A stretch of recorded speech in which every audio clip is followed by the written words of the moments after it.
বাংলায় একটি প্রবাদ আছে, যত গর্জে তত বর্ষে না। বিশ্লেষকদের দাবি এমনটাই ঘটেছে এবার আমেরিকার ক্ষেত্রে। অনেক হম্বিতম্বি করে বিউটিফুল আর্মাদা পাঠিয়ে শেষ পর্যন্ত এক প্রকার চোরের মতো নিঃশব্দে পালিয়ে গেল ওমান উপসাগর থেকে আরব সাগরের দিকে বিমানবাহী রণতরী ইউএসএস আব্রাহাম লিঙ্কন। অনেক সমর বিশ্লেষকরা বলছেন, ঘেউ ঘেউ করা কুকুর কদাচিৎ কামড়ায়।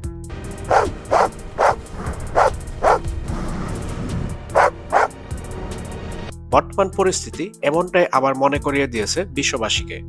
কেউ কেউ আবার মজা করে বলছেন, সিংহের সামনে থেকে লেজ গুটিয়ে পালিয়েছে নেরি।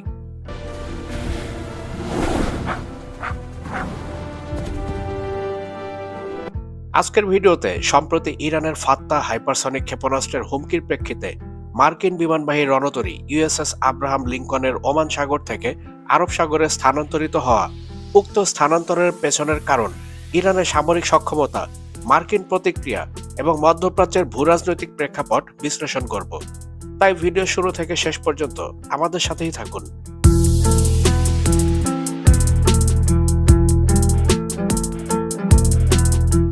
ইউএসএস আব্রাহাম লিঙ্কন, যার কোড নেম CVN-72, হল মার্কিন নৌবাহিনীর নিমিৎজ শ্রেণীর পারমাণবিক চালিত বিমানবাহী রণতরীগুলোর অন্যতম, যা সমুদ্রে ভাসমান সামরিক শক্তির প্রতীক হিসেবে বিবেচিত হয়। পারমাণবিক শক্তিতে পরিচালিত হয় এটি দীর্ঘ সময় ধরে প্রায় 20 থেকে 25 বছর জ্বালানি পুনঃসরবরাহ ছাড়াই সমুদ্রে অবস্থান করতে পারে এবং বিশ্বজুড়ে দ্রুত মোতায়েনযোগ্য। এই রণতরীটি FA-18 হর্নেট যুদ্ধবিমান, ইলেকট্রনিক যুদ্ধবিমান, হেলিকপ্টার এবং উন্নত ড্রোন বহনে সক্ষম, যা এটিকে একটি ভ্রাম্যমাণ বিমান ঘাঁটি হিসেবে কার্যকর করে তোলে। FA-18 সুপার হর্নেট যুদ্ধবিমান ছাড়াও F-35 যুদ্ধবিমানও এই বহরে সংযুক্ত রয়েছে। আক্রমণাত্মক সক্ষমতার পাশাপাশি এর প্রতিরক্ষা ব্যবস্থাও অত্যন্ত শক্তিশালী। এতে রয়েছে মাল্টি লেয়ার্ড মিসাইল প্রতিরক্ষা ব্যবস্থা, যেমন এইজিস কমব্যাট সিস্টেম, যা দূরপাল্লার হুমকি শনাক্ত ও মোকাবেলা করতে পারে, ফ্যালাংক্স CIWS, যা কাছাকাছি আসা ক্ষেপণাস্ত্র ও ড্রোন ধ্বংস করতে সক্ষম, এবং সি স্প্যারো মিসাইল সিস্টেম, যা আকাশ ও সমুদ্র ভিত্তিক আক্রমণ প্রতিহত করে। ফলে ইউএসএস আব্রাহাম লিঙ্কন শুধু একটি বিমানবাহী রণতরী নয়, বরং একটি পূর্ণাঙ্গ সমুদ্র ভিত্তিক যুদ্ধ ব্যবস্থা।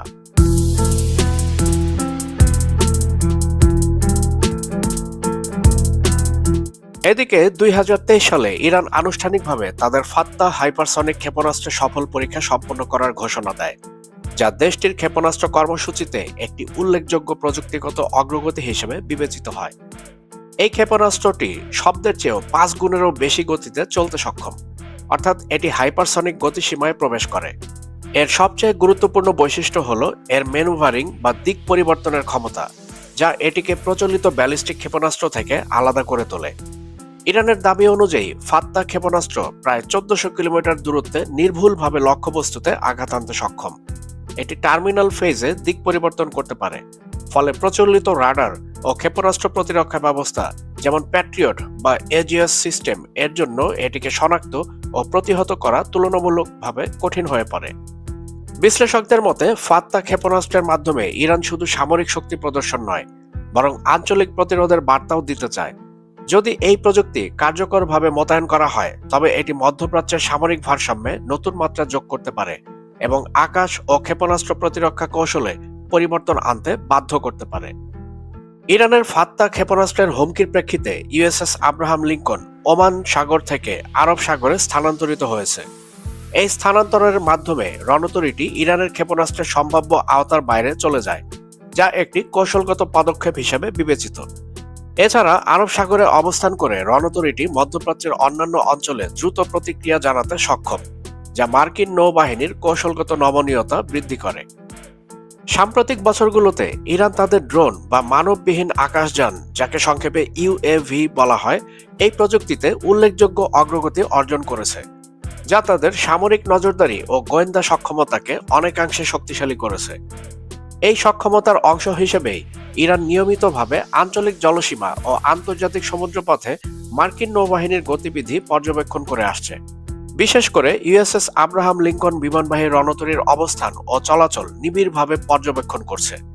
সম্প্রতি SAP-2501 নামের একটি ইরানি নজরদারি ড্রোন ওমান সাগরের উপকূল বরাবর উড়ে যাওয়ার ঘটনায় সামনে আসে, যা ইরানের দীর্ঘ পাল্লার আকাশ নজরদারি সক্ষমতার প্রমাণ হিসেবে বিবেচিত হচ্ছে। এই ধরনের ড্রোন সমুদ্র পৃষ্ঠে থাকা যুদ্ধজাহাজের অবস্থান, গতি, ফরমেশন এবং সম্ভাব্য অপারেশনাল প্যাটার্ন সম্পর্কে গুরুত্বপূর্ণ তথ্য সংগ্রহ করতে পারে। তবে সামরিক বিশ্লেষকদের মতে ইরানের এই নজরদারি কার্যক্রম যদিও গোয়েন্দা তথ্য সংগ্রহে সহায়ক, তবুও মার্কিন নৌবাহিনীর উন্নত ইলেকট্রনিক যুদ্ধ ব্যবস্থা, সিগন্যাল জ্যামিং প্রযুক্তি এবং সাইবার প্রতিরক্ষা নেটওয়ার্ক এই ধরনের ড্রোন ভিত্তিক হুমকি অনেকাংশে নিষ্ক্রিয় করতে সক্ষম। ইউএসএস আব্রাহাম লিঙ্কন এর সঙ্গে থাকা সহায়ক যুদ্ধজাহাজগুলোতে উন্নত রাডার, অ্যান্টি ড্রোন সিস্টেম এবং ইলেকট্রনিক কাউন্টার মেজার রয়েছে, যা ইরানি ড্রোনের ট্র্যাকিং বা তথ্য প্রেরণ বাধাগ্রস্ত করতে পারে। ফলে নজরদারি থাকলেও তা সবসময় কার্যকর সামরিক সুবিধায় রূপান্তরিত হয় না। এদিকে মধ্যপ্রাচ্যে দীর্ঘদিন ধরে সামরিক ও রাজনৈতিক উত্তেজনার কেন্দ্রবিন্দুতে পরিণত হয়েছে।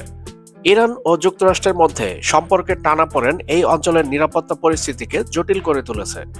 ইরানের পারমাণবিক কর্মসূচি, সিরিয়া ও ইয়েমেনের ইরানের হস্তক্ষেপ এবং হিজবুল্লাহ ও হামাসের মতো গোষ্ঠীগুলোর প্রতি ইরানের সমর্থন এই উত্তেজনাকে আরও বাড়িয়ে তুলেছে।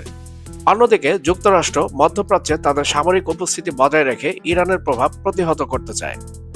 মার্কিন যুক্তরাষ্ট্রের ইরানের হুমকির প্রতিক্রিয়ায় তাদের সামরিক উপস্থিতি ও কৌশলগত অবস্থান পুনর্বিন্যাস করছে।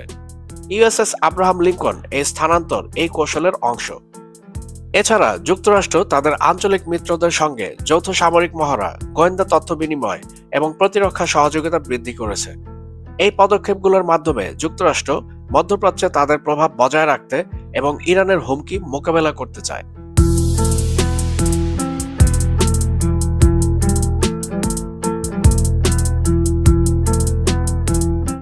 মধ্যপ্রাচ্যে সাম্প্রতিক উত্তেজনার প্রেক্ষিতে তুরস্ক একটি গুরুত্বপূর্ণ কূটনৈতিক ভূমিকা পালন করছে। যুক্তরাষ্ট্র ও ইরানের মধ্যে সম্ভাব্য সামরিক সংঘর্ষ এড়াতে আঙ্কারা উভয় পক্ষের সঙ্গে যোগাযোগ রক্ষা করে চলেছে। তুরস্কের পররাষ্ট্রমন্ত্রী হাকান ফিদান সম্প্রতি ইরানের পররাষ্ট্রমন্ত্রী আব্বাস আরাকচির সঙ্গে ইস্তাম্বুলে বৈঠক করেছেন, যেখানে তিনি তুরস্কের মধ্যস্থতার প্রস্তাব দেন। এই প্রস্তাবের লক্ষ্য হল ইরানের পারমাণবিক কর্মসূচি ও আঞ্চলিক নিরাপত্তা ইস্যুতে যুক্তরাষ্ট্র ও ইরানের মধ্যে সরাসরি আলোচনা শুরু করা।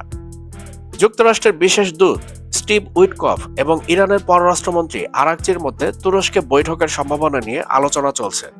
তবে ইরান স্পষ্ট করেছে যে তারা কোনো হুমকি বা শর্তের অধীনে আলোচনা করবে না। তুরস্কের রাষ্ট্রপতি রিসেপ তায়েব এরদোয়ান যুক্তরাষ্ট্রের প্রেসিডেন্ট ডোনাল্ড ট্রাম্পের সঙ্গে ঘনিষ্ঠ যোগাযোগ রক্ষা করছেন এবং আঞ্চলিক স্থিতিশীলতা বজায় রাখতে কূটনৈতিক প্রচেষ্টা চালিয়ে যাচ্ছেন। এই কূটনৈতিক প্রচেষ্টা সফল হলে মধ্যপ্রাচ্যে উত্তেজনা প্রশমিত হতে পারে এবং একটি স্থিতিশীল পরিবেশ তৈরি হতে পারে। তবে ব্যর্থ হলে সামরিক সংঘর্ষের ঝুঁকি বাড়তে পারে, যা আঞ্চলিক ও বৈশ্বিক নিরাপত্তার জন্য হুমকি হতে পারে। এই প্রেক্ষাপটে তুরস্কের মধ্যস্থতা একটি গুরুত্বপূর্ণ পদক্ষেপ, যা ভবিষ্যতে যুক্তরাষ্ট্র ইরান সম্পর্কের গতিপথ নির্ধারণে সহায়তা হতে পারে। ইউএসএস আব্রাহাম লিঙ্কন এর ওমান সাগর থেকে আরব সাগরে স্থানান্তর ইরানের ফাত্তা ক্ষেপণাস্ত্রের হুমকির প্রেক্ষিতে একটি কৌশলগত পদক্ষেপ। এই ঘটনা মধ্যপ্রাচ্যের ভূরাজনৈতিক পরিস্থিতির জটিলতা ও সামরিক উত্তেজনার প্রতিফলন। এই অঞ্চলের স্থিতিশীলতা বজায় রাখতে কূটনৈতিক সংলাপ, আঞ্চলিক সহযোগিতা এবং আন্তর্জাতিক মধ্যস্থতা গুরুত্বপূর্ণ ভূমিকা পালন করতে পারে। তবে একথা অস্বীকার করার উপায় নেই যে ইরানের ক্ষেপণাস্ত্র ও ড্রোন সক্ষমতা মার্কিন নৌবাহিনীর জন্য নতুন বাস্তবতা তৈরি করেছে। ইউএসএস আব্রাহাম লিঙ্কন এর স্থানান্তর সামরিক দুর্বলতা প্রকাশ করে এবং এটি নিশ্চিতভাবে আমেরিকার সতর্কতা ও কৌশলগত পুনর্বিন্যাসের ইঙ্গিত দেয়। ফলে মধ্যপ্রাচ্যের শক্তির ভারসাম্য ধীরে ধীরে বদলাচ্ছে এবং এই পরিবর্তনের কেন্দ্রে এখন দাঁড়িয়ে আছে ইরান।